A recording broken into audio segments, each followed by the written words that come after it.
Welcome to viewer my YouTube channel English linguistic world. आज हम बहुत ही इम्पोर्टेंट टॉपिक पे बात करने वाले हैं लिंग्विस्टिक्स के रीडुप्लिकेशन एंड मॉर्फोलॉजिकल रीडुप्लिकेशन। तो वीडियो को आखिर तक देखिएगा।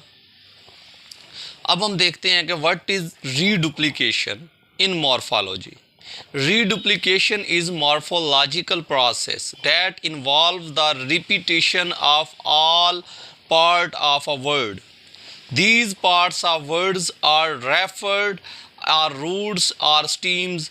Some language utilize the process of extensively, some moderately and some not at all.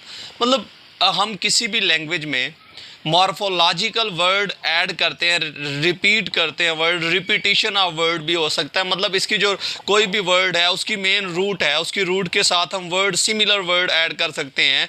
वो साउंड के लिहाज से भी सिमिलर हो सकता है, ग्रामर के लिहाज से भी सिमिलर हो सकता है और वर्ड के लिहाज से भी सिमिलर हो सकता है। मीन वर्ड की जो मेन रूट है उसे हम रिपीट कर देते हैं।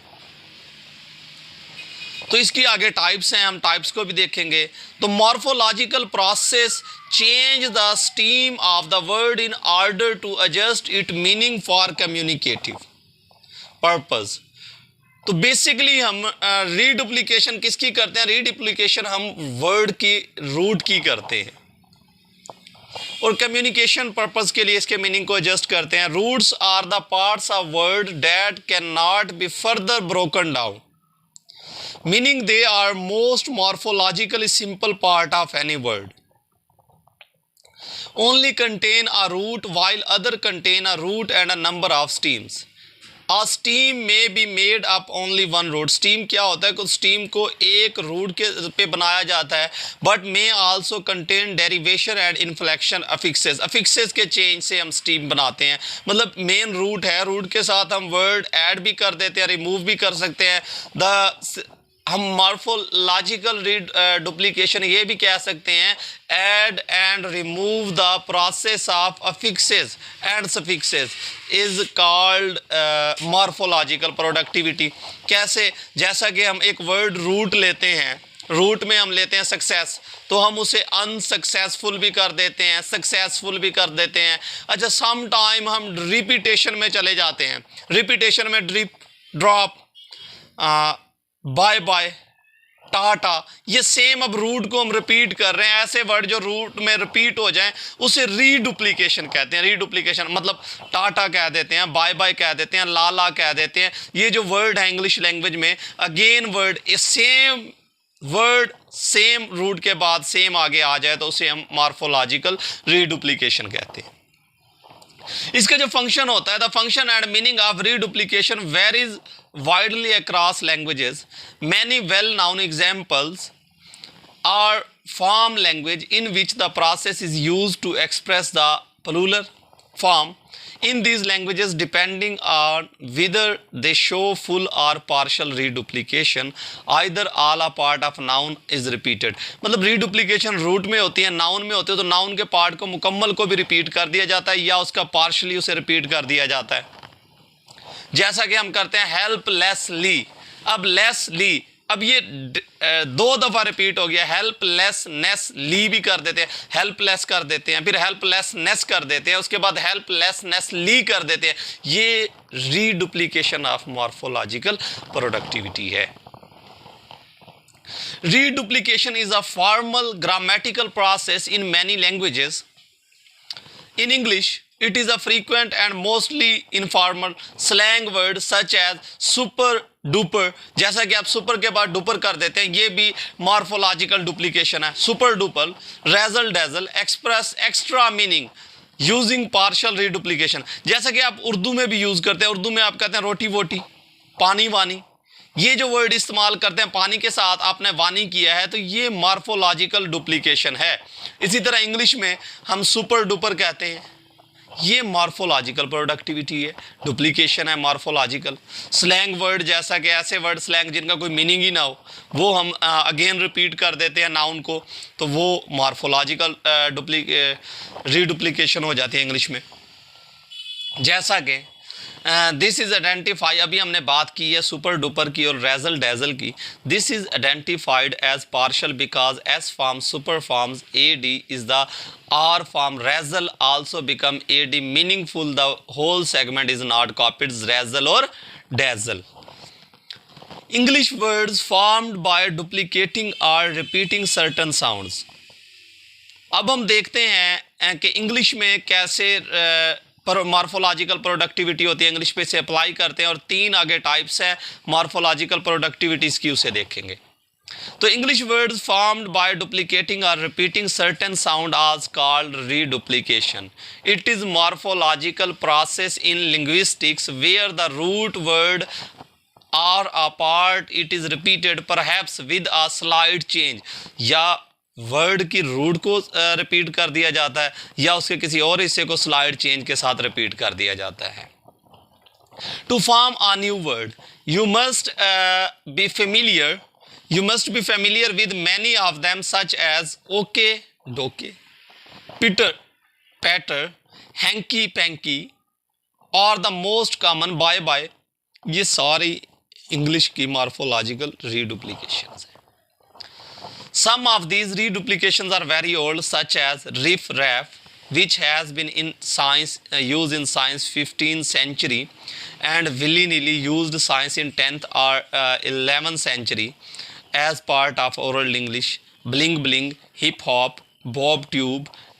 There are a lot of words that used in English. Many non-essential words were coined in time of national confidence of lack of conflict when the language itself expressed the playful tension-free nature of the people after the First World War. Many such words were seen such as habby, hedgebees, bees, knees, etc. Other than for the sake of wordplay, there does not seem to be any particular reason for their formulation. Usually, the words forming in reduplication do not have meaning their own. मतलब reduplications के खुद के meaning भी नहीं होते भी हैं तो कम मीनिंग होते हैं. स्लैंग वर्ड ऑफन इंग्लिश में जो है ना स्लैंग वर्ड डुप्लीकेट होते हैं, जैसा कि उर्दू में हम कहते हैं पानी, पानी के साथ हमने वर्ड यूज़ कर लिया वानी. अब वानी का तो कोई मीनिंग नहीं है, ये स्लैंग वर्ड है पानी वानी. रोटी वोटी, रोटी के साथ आपने वोटी कर लिया. काम शाम, काम वाम, तो ये कि शाम या वाम है इनका कोई मीनिंग नहीं है, स्लैंग वर्ड है. इसे हम कहेंगे मॉर्फोलॉजिकल डुप्लीकेशंस. तो अदर देन फॉर स्पॉक, जैसे अभी हमने बात की है, usually words forming reduplication not have meaning of their own. One word might have proper meaning while the pairing of word add for example added as effect. तो अब हम इसकी देखेंगे टाइप्स ऑफ मॉर्फोलॉजिकल रीडुप्लीकेशंस. इसकी 3 टाइप्स हैं. पहला है exact, पहली टाइप है एग्जैक्ट्स, दूसरी टाइप है राइमिंग और तीसरी टाइप है एब्ल्योट. पहली टाइप्स को हम देखते हैं कि पहली टाइप्स क्या है. पहली टाइप्स है exact. The two halves of an exact reduplication are exactly the same. Baby words most often falls into this category, which shows how youngsters learn the language. Other examples are here. हम देखते हैं इसमें 2 अल्फाज का half होता है जो reduplication होता है, एग्जैक्टली सेम वर्ड्स के साथ होता है, जैसा कि सेम ही होता है, 2 वर्ड्स का हाफ सेम हो जाता है. जैसा कि हम कहते हैं ब्ला ब्ला, ब्लिंग ब्लिंग, बाय बाय, गा गा, गुडी गुडी, नॉक नॉक, सो पा पा. ये जो वर्ड हैं ये अब सेम वर्ड हैं, सेम राइम है, सेम जो है ना वर्ड की स्कीम है, सेम मीनिंग है, बार नेक्स्ट जो है ना वो रिपीट हो गया. इसे भी हम डुप्लीकेशन कहेंगे. दूसरा आएगा, दूसरी टाइप्स है इसकी राइमिंग. तो इंग्लिश में जब हम राइमिंग की बात करते हैं, the two halves and the reduplication are not exactly the same. मतलब इसमें ये है कि 2 हाफ सेम नहीं होंगे, सेपरेट होंगे, लेकिन वो राइम होंगे एक दूसरे के साथ मिक्स होंगे. Many a time product names आज फॉर्म्ड वे, जैसा कि टिक टैक, fruit loops, नटर butter, slim gyms. अच्छा, हम अक्सर ड्रामों में देखते हैं, इंग्लिश ड्रामों में जब वो ब्लैक मैजिक की बात करते हैं तो आबरा का डाबरा, जो आबरा का डाबरा, बेसिकली ये भी मॉर्फोलॉजिकल रीडुप्लीकेशंस है, ये राइमिंग वर्ड्स है आबरा का डाबरा। उसके बाद हम एक वर्ड यूज़ करते हैं chick flick, teeny weeny, hocus pocus, lovely dovely, hock crock, by hock and crock. उसके बाद हम देखते हैं तीसरी जो इसकी टाइप्स है वो है एब्लॉट। अब एब्लॉट क्या है? Ablaut refer to those words which are change from when a vowel is shifted. जब वावल को शिफ्टेड कर दिया जाए वर्ड ही चेंज हो जाता है, और आगे सिर्फ एक वावल के शिफ्ट करने से, उसे हम कहेंगे ablaut. These reduplication suggest to and from motion and the changing state from one form to another. Almost all these words use an I sound in the first part and the word and a and o sound in the second part। जो एब्लॉट में आएंगे वो word शुरू part में ए या आई के साथ change होंगे और नेक्स्ट पार्ट में ओ के साथ रिप्लेस कर दिए, जैसा कि criss cross, flip flop, ding dong, knick knack, mish mash, see saw, sing song, tick tock. Thank you for watching this video. I hope कि आपको मेरा लेक्चर पसंद आया होगा। तो अगर आपने मेरे चैनल को सब्सक्राइब नहीं किया तो सब्सक्राइब करना मत भूलिएगा। English linguistic world.